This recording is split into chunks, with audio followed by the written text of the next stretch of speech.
You've been lied to about what makes a man respected, desired, followed, and remembered. The truth? It's not how much you say. It's what you choose never to say. High-value men, real men, know this one truth. What you hide is just as powerful as what you show. You've been exposing too much to the wrong people, and it's costing you your peace, your power, your purpose. So I ask you, why are you letting her read your whole book when she hasn't earned the first page? Comment, "I control my access," if you're done giving free front row seats to people who don't belong in your theater. There's a war inside men today. You've been taught to open up, to share, to be vulnerable, as if that will somehow earn you love, respect, and peace. But let me ask you something. Has it worked? Have you become more powerful by exposing your pain to someone who might not even understand it? Have you been respected more, or have you been quietly judged, slowly tested, and silently resented for being too open? High-value men live by different rules. They don't beg to be seen. They train themselves to be unshakable, unfazed, unreadable, because they understand something the modern world forgot. Mystery is power. Control is freedom. Discretion is strength. That's why I created the Stoic Relationship Blueprint, not a theory, but a weapon, a practical step-by-step guide written for men like you. It teaches how to carry strength, build deep respect, and navigate modern relationships without losing your edge. The ebook is finally available, but not for long. This is sacred knowledge, and to preserve its impact, it won't stay public for long. Today, we're revealing the 8 things high-value men always keep hidden from women. Number 1, they never show their insecurities. A man's insecurities are real, but showing them, wearing them, projecting them onto the people around you, especially her, that is a choice, and it is a choice that costs you. Deep down, you already know this. You've felt it.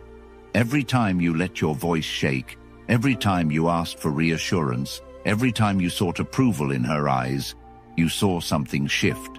You saw her distance herself by millimeters at first, then feet. You saw her trust in your strength fade quietly, slowly, like a flame that runs out of air. And yet they tell you it's okay to bleed in front of her, that love means exposing your wounds. But the truth, the kind no one dares to tell you, is that the more you confess your fears to her, the more you plant doubt in her heart. Not because she is cruel, but because she is wired to follow strength. And when you make her your therapist instead of your witness, when you ask her to carry what you haven't yet conquered, she sees a version of you that needs fixing instead of following. She begins to test, to question, to shift into a role you never intended for her. She's not here to parent your doubts. You are. You are your own father now. And if you've never been taught what that looks like, start now. Build the body that mirrors discipline, not despair. Set goals not because someone else will clap, but because your future self demands it. Get up early, even when you don't want to.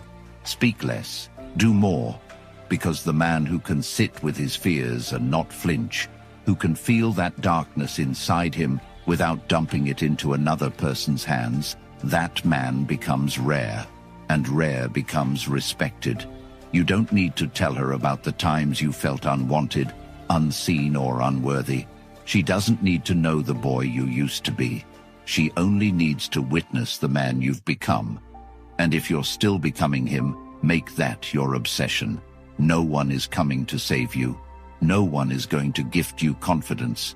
You build it brick by brick in private, in pain, in silence. Not by sharing your anxieties, but by proving them wrong. When your knees are shaking and your stomach tightens, when you doubt if you're good enough, show up anyway. Speak with calm. Walk with intention.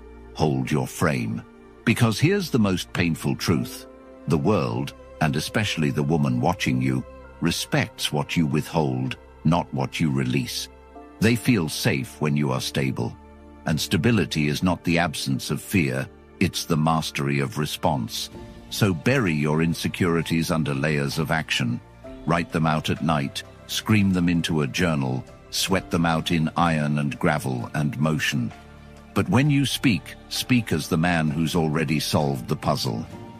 When you stand in front of her, let your energy say, you're standing beside a builder, not a beggar. This doesn't mean you fake who you are. It means you take responsibility for who you're becoming. Because the moment you look her in the eyes and ask her to fill the cracks you haven't sealed yourself, you're no longer the man she believed in. You've become a burden. High-value men never beg for emotional band-aids. They engineer the cure. And if that means swallowing the pain quietly, if that means taking a walk instead of breaking down, if that means looking her in the eye and saying nothing, so be it. You're not made to be pitied. You're made to be followed. So if your soul is whispering, you're not enough, don't speak it. Prove it wrong. Number 2. They keep their trauma private. Some scars are meant to be seen, others are meant to be sacred.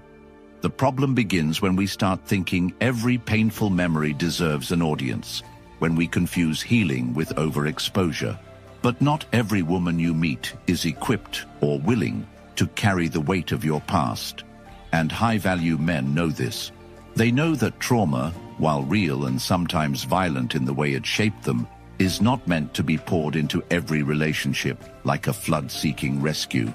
You may have been abandoned, you may have been betrayed, humiliated, neglected, broken in ways only you understand. But if you haven't yet transformed that trauma into strength, if you haven't processed it into purpose, then handing it to her is not healing. It's transfer of burden, and she didn't sign up for that. She was drawn to your confidence, your poise, the way you walked into the room as if you'd already fought battles and won. She wasn't drawn to the version of you still bleeding from yesterday's wounds. So when you sit her down and unload your life story, every dark chapter, every painful betrayal, she might nod, she might hold your hand. But internally, she's recalibrating. She's wondering if she just became your anchor, if the man she was leaning on now needs her to be the stronger one. And over time, that subtle power shift turns desire into duty. You might still sleep in the same bed, but the polarity has shifted. You are no longer the man she believed could weather any storm. You've become the man who still hasn't left the last one. This is not to shame you. This is to awaken you. Your trauma is real, but your responsibility to grow from it is more real. So what do? You begin the quiet war. You get help if you need it, but not from her. You write until your fingers hurt. You train your body until it reflects the discipline your mind craves. You make your pain your teacher, not your identity. And when the time comes, when she sees the calm in your eyes, the precision in your actions, the depth behind your silence, she'll know you've lived through things. She'll know you've bled, but she'll also know you've rebuilt. That's what creates respect. That's what creates long-term attraction, not the confessions, but the composure, not the details of your past, but the results you've pulled from its ashes. So guard your trauma, not with shame, but with sovereignty. Share it only when it's been shaped into something beautiful, something useful, something solid.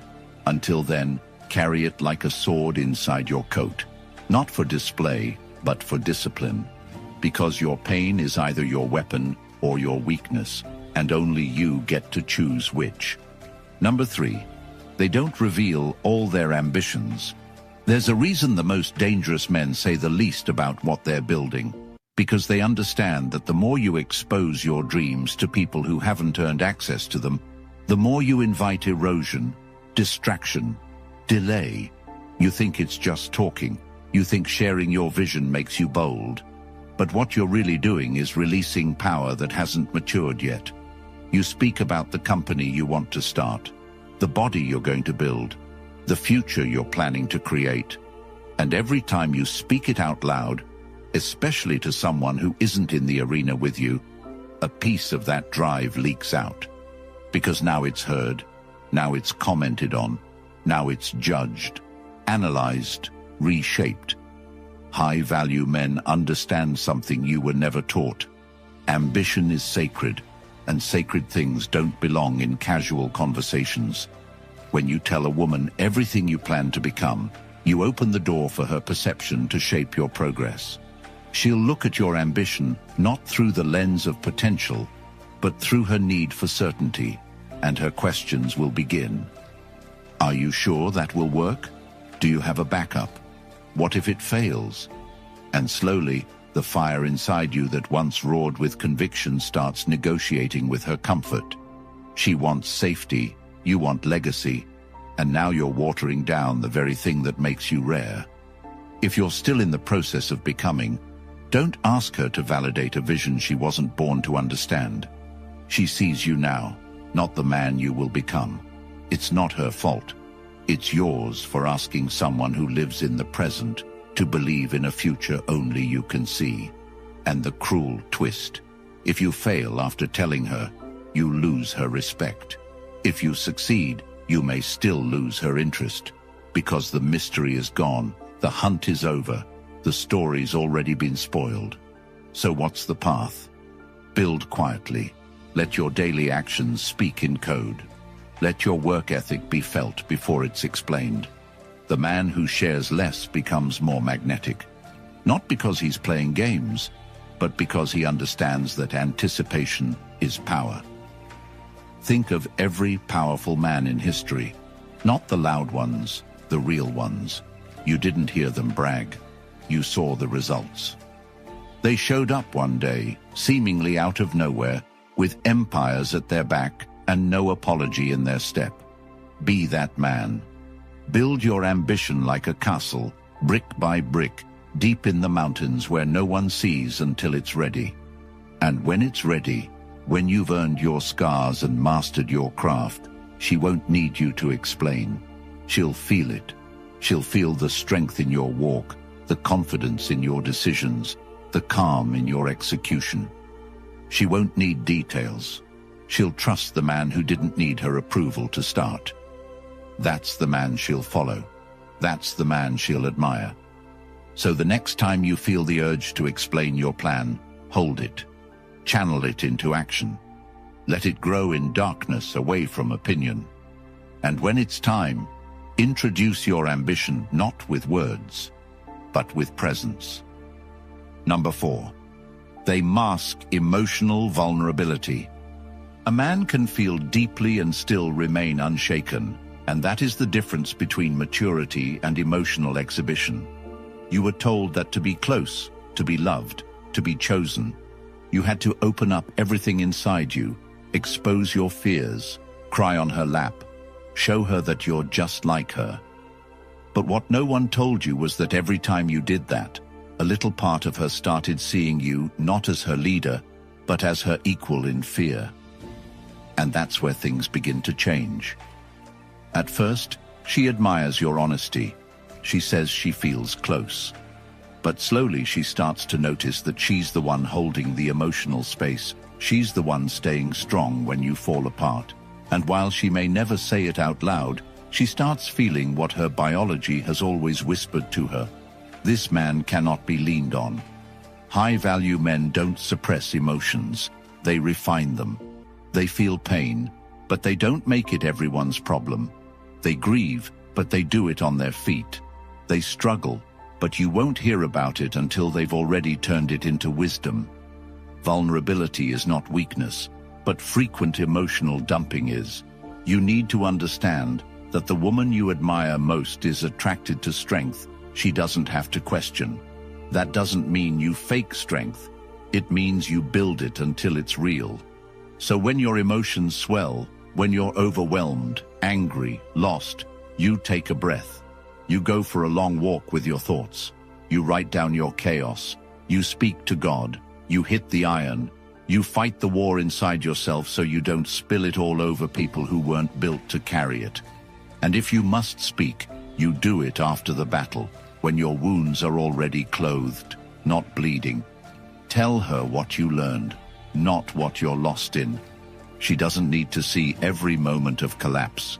She needs to feel the stability of your presence, the depth of your peace. That's what she'll trust. That's what she'll desire.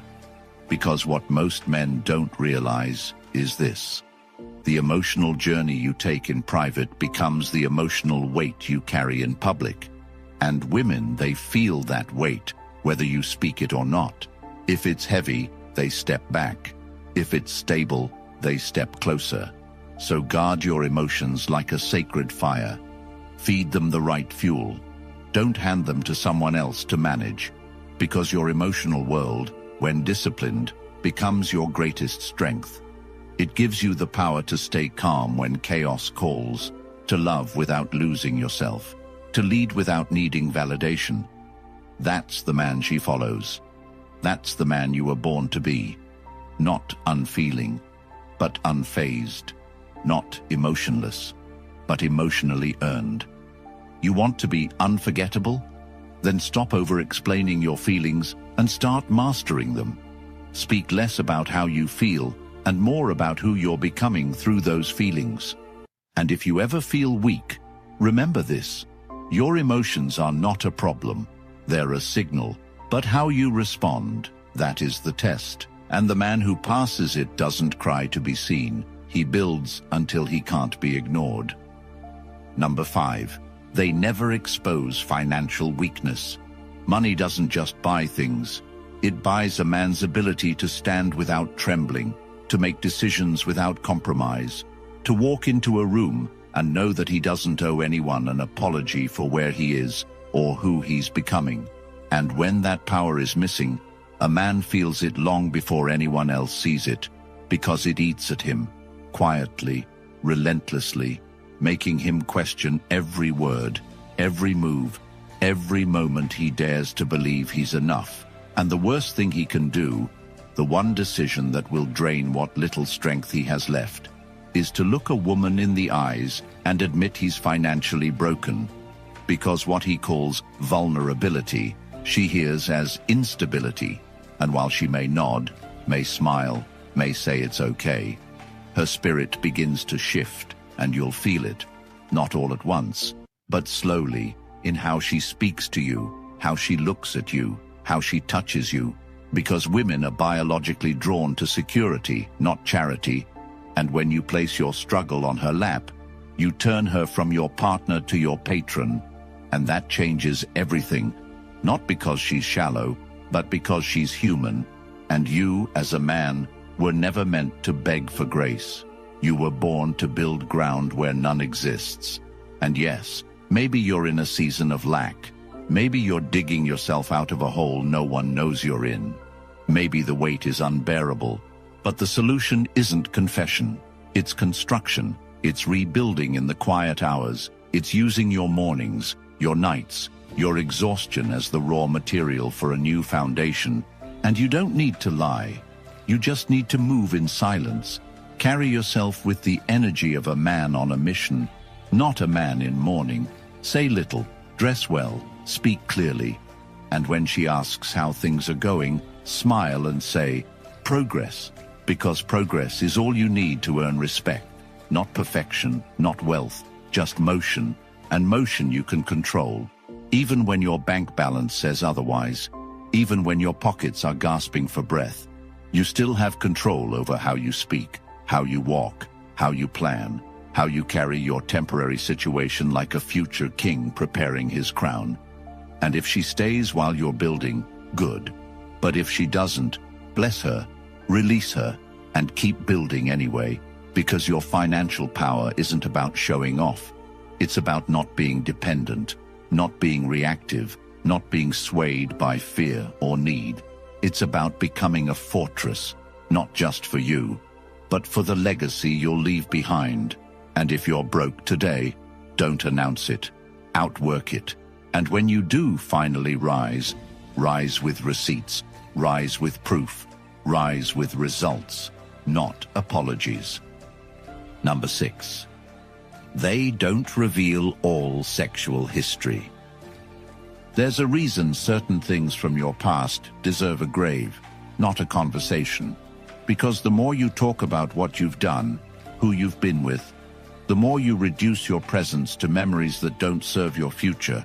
And while the world screams, be honest, be open, be transparent, what they forget to tell you is that transparency without timing is self-sabotage. Because she may say she wants to know your history, but what she really wants is to know that your present is disciplined and your future is focused. She wants to feel special, not recycled. And when you begin naming names, confessing conquests, explaining mistakes, you don't sound honest. You sound careless. And worse, you invite comparison, not connection.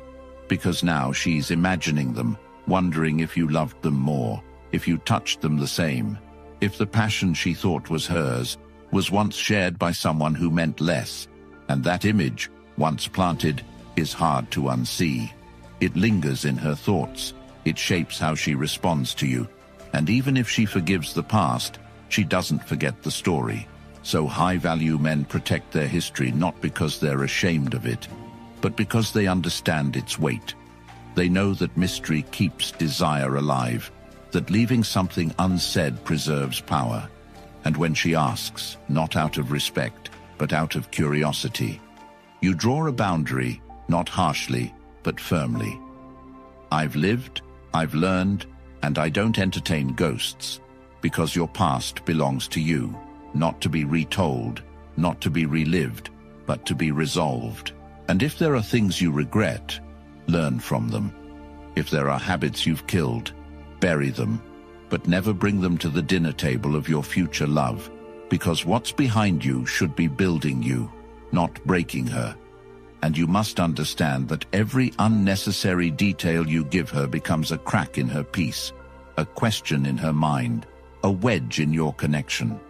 So choose what to reveal with wisdom, not with guilt. And remember this, she wants to feel chosen, not compared. She wants to feel like you've been searching for her, not recovering from them. And if you must speak of your past, do it with maturity, with restraint, with clarity, not as a badge of pride, but as a mark of evolution. And even then, say only what serves the future, what clarifies your character, what proves your discipline, not what feeds insecurity or ego. Because the man who controls his words controls his world. And your sexual past, no matter how wild, how deep, how complicated, is not a resume. It's a locked drawer in a house you've rebuilt, and only you hold the key. Number 7. They hide their emotional triggers. There's a certain strength a man carries when he walks into a room, and no one, not a woman, not a stranger, not even an enemy, can tell what shakes him, what hurts him, what drives him to react, because he has trained himself to be unreadable in the right ways, not because he fears emotion, but because he understands its currency. And in the world of influence, the one who controls their response controls the dynamic, and high-value men understand this principle, not just from philosophy, but from painful experience. They've lived through moments where showing what hurt them turned into a weapon used against them, where something they confessed became the very thing someone used to pierce them later. So they stopped broadcasting their triggers and started building fortresses around their emotional reactions, not to isolate themselves, but to regain control.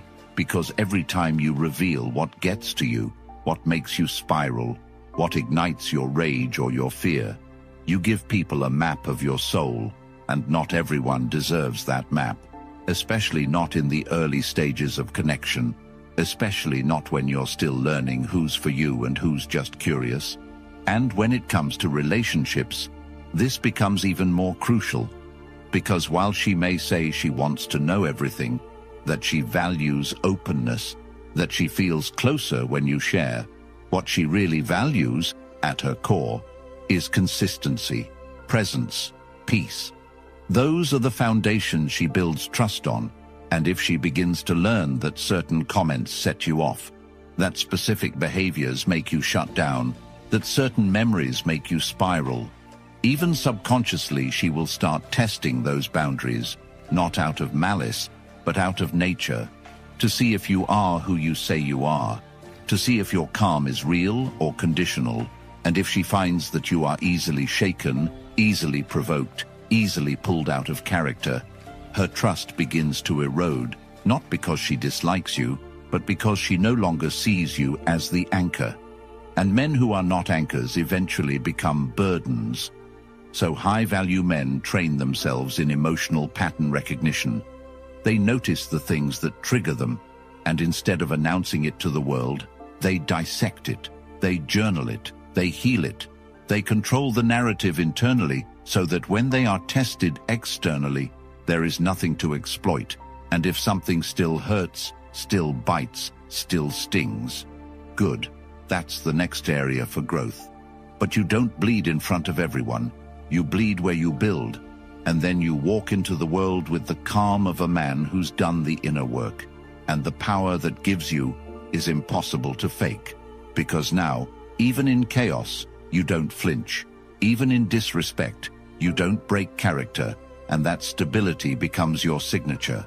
That poise becomes your brand, and people start to wonder, not what gets to you, but how nothing seems to. And in that mystery, you gain leverage, you gain respect, you gain control, not over others, but over yourself. And that is the ultimate discipline, the highest form of strength. Not how loud you speak, not how intense your anger, but how little it controls you. How rare it is to see you fall into reaction, how deeply you've mastered the art of restraint. And once you reach that point, you no longer need to hide your triggers because they no longer control you. Number 8, they keep their spiritual beliefs close. A man's faith is not just what he believes, it's what he returns to when everything else fails. It's what shapes his decisions when no one is watching. It's what anchors his identity in a world that wants to define him by opinions, labels, trends, and expectations. And for the high-value man, his spirituality is not a loud declaration, not a weapon to debate with, not a tool to impress others. It is sacred, it is private, it is where he draws clarity, peace, and purpose. And because of that, he does not parade it, does not try to convert people with it, does not use it to score moral points or dominate conversations, because he knows that real faith is not declared, it is demonstrated, it is revealed in his discipline, in how he speaks to the weak, in how he holds himself accountable when no one else does, in how he stays grounded when tempted, calm when challenged, focused when distracted, and in relationships.